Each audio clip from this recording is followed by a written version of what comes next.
Does this sound like you? You see an insect in the garden and you instantly reach for the pesticide. We're here today talking with Director of Horticulture at Norfolk Botanical Garden, Les Parks, who would say, stop before you spray.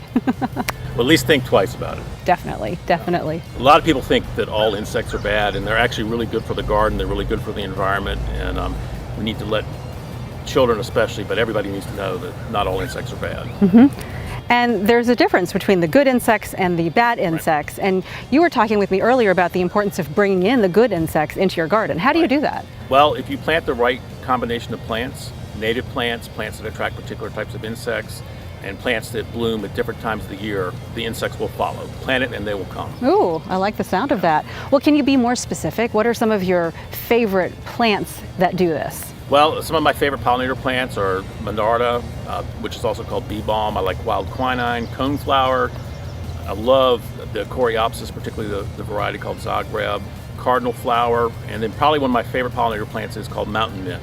The flowers aren't that showy, but it smells really good, and the pollinators are all over it. And we're here in a beautiful garden. It's your pollinator demonstration garden, and you don't use pesticides here. It's beautiful, so it is possible. Right. This is we built this so that people can see what is possible without using pesticides.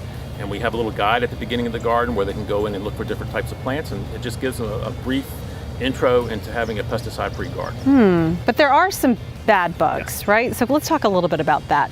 Ones that shouldn't be in your garden. Well, the first thing you should do is if you can remove them physically, you go ahead and do that. If you have a diversity of plants, you'll attract a lot of the bugs that will feed on the bad bugs. Okay.